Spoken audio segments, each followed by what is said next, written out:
Hi INFJs, welcome back to my channel. Today we're diving into something that I think so many of us INFJs can relate to, and it's that nagging feeling of being unworthy of love. Something I know I have felt, and I'm pretty sure that many of you have felt similar or shared the same experience as I have.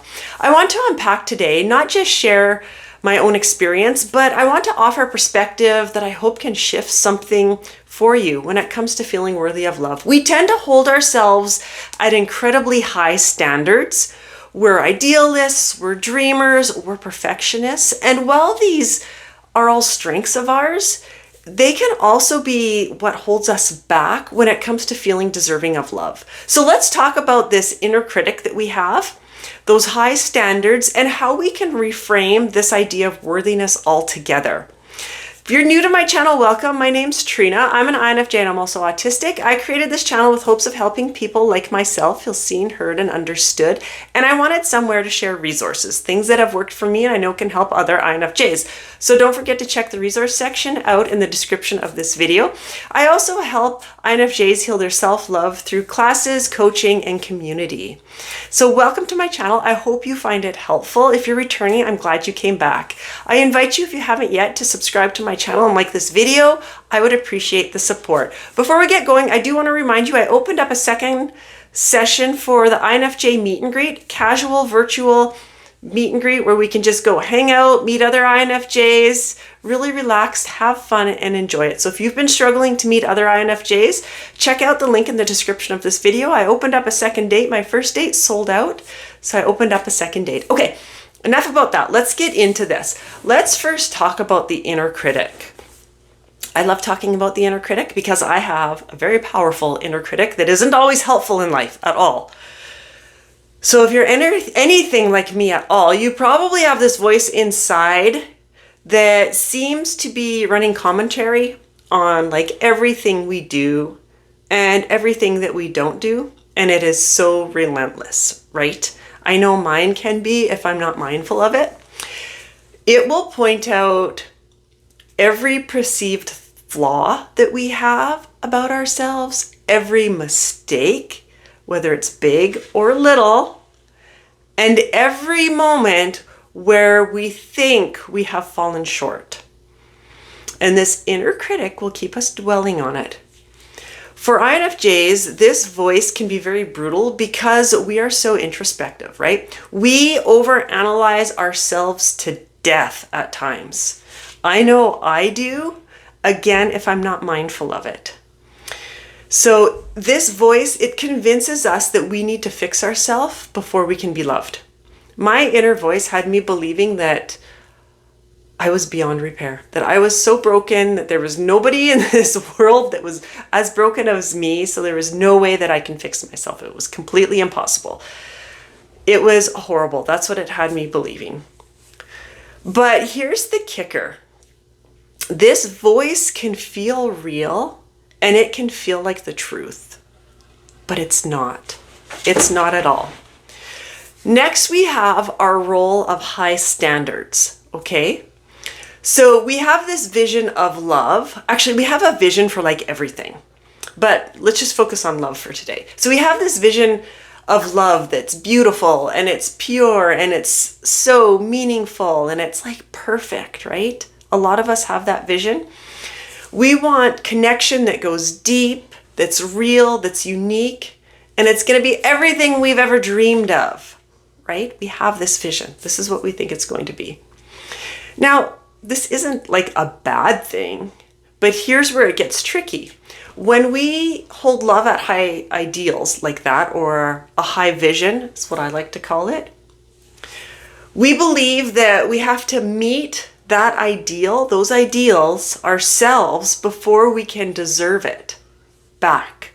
So we have to be perfect for our mate before we're going to get that back. So if we want love that's deep and perfect, we think we need to be deep and perfect too, right? That's where it gets tricky. Then it even gets trickier because our inner critic starts up reminding us how we're not perfect at all, that we have all these flaws, that we are so broken.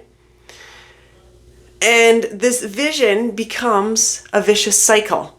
leaving us feeling like we're never ever enough and that we're never ever going to be enough, right? So it's horrible. It's a horrible cycle to be in. I have been in it many times, been stuck in it, and I am very mindful of it now because I don't like to be in it. So what we need to do is reframe the idea of worthiness. So love isn't about perfection. It's about connection. And you know what? Whether you believe this about yourself or not, INFJs are amazing at connection. Even though at times it feels like we're not, we can really struggle with it. Again, that's that high standards in our inner critic coming in. But we are really good at connection. We are good at giving love, at seeing potential in others, the beauty, their worth. We are so great at making others feel amazing. So imagine if you could turn that energy that you give to everybody else on yourself. Turn it inward and give it to yourself. Wouldn't that be amazing? If you could lift yourself up like that. I thought it would be amazing if I could do that. I had to really get a hold of that inner critic. That was a huge thing of mine, was becoming mindful of that inner critic and reframing things that it would say inside my head, realizing that just because it was thoughts that I was having inside my head, it didn't make it a truth. That was something that I really, really had to realize. I could say, yeah, I know it's not true, it's just saying this, but deep down I knew, or I believed that it was true. So, I mean, keep that in mind if you're working on this, if you're still feeling very unlovable, that we can't be loved. So what is interesting with this is there is something that I call the mirror effect. When we feel that we're unlovable, that we're not worthy of love, we're not good enough to be loved because of all our flaws and because we're broken, and basically it boils down to having really low self-worth. That's a key ingredient here, is working on self-worth. When we feel this way, did you know that people around us will mirror that feeling that we have about ourselves? They'll mirror it back to us. Subconsciously, they don't realize they're doing it.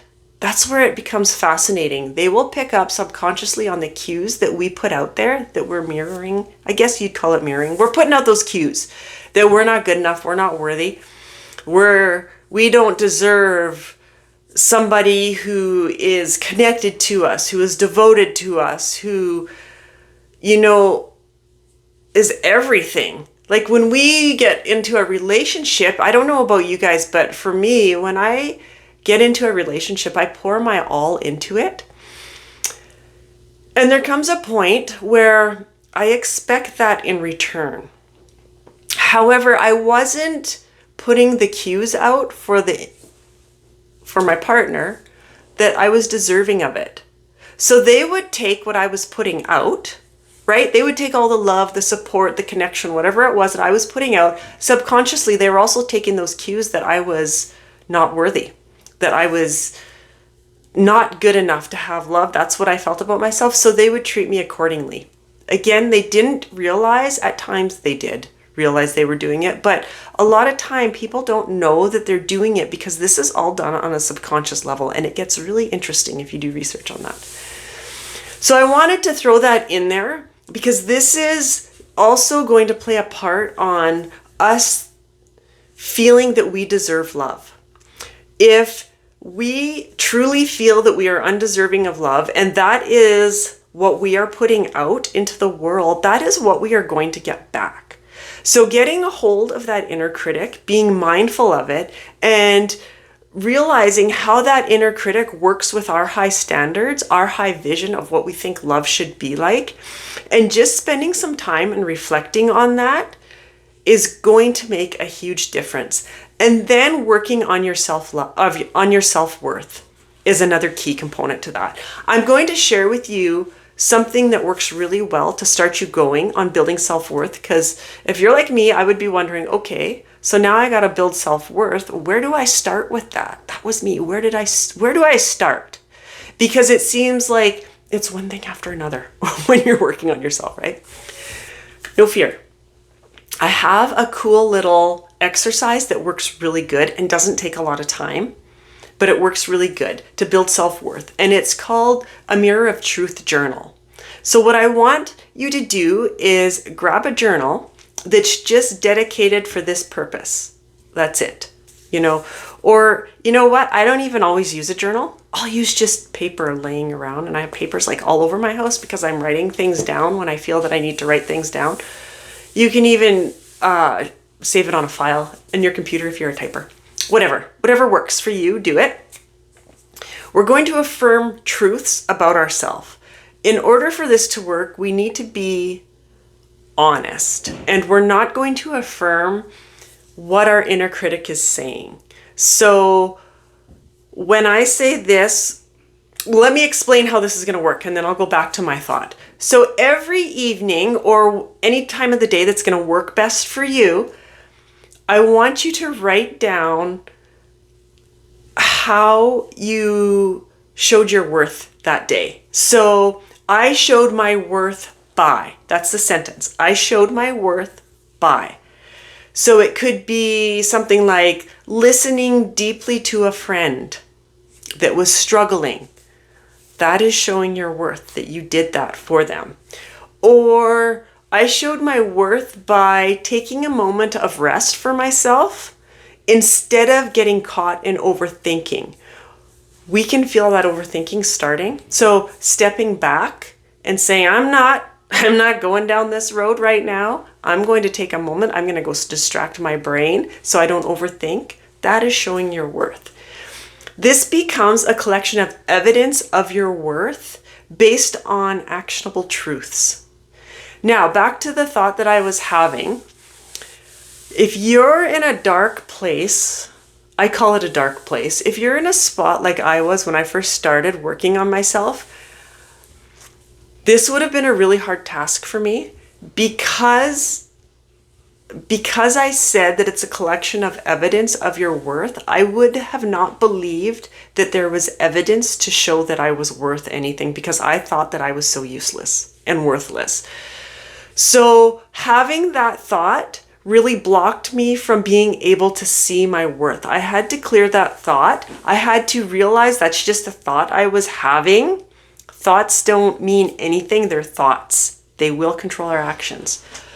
So if you're like me or like I was, and you have that same thought, I just want you to put it aside for a minute. And I want you to think, okay, let's give this a try, because what if, let's just put that thought aside. What if I can find evidence that I am worth more than I think, and go from there? I had to put that thought aside quite often until I built up a habit of being able to see my worth. That's just a side note if you're struggling with seeing your own worth, because that was definitely something I struggled with and it wasn't very good. Anyway, I hope this was helpful for you. Again, if you're interested in the INFJ virtual meet and greet, check out the link in the description of this video to learn more about it. I invite you to subscribe to my channel and like this video. Feel free to share it. The more times it's shared, the more INFJs we get to help. And remember, you are worthy of it. You are worthy of love, and you are good enough just the way you are. Just the way you are. With flaws, with everything else that comes up. That's what makes you unique to you. And a lot of those flaws, when we start working on ourselves, we realize they're actually strengths. They're gifts that we have. Thanks for joining me, and I'll see you soon with another video. Bye-bye for now.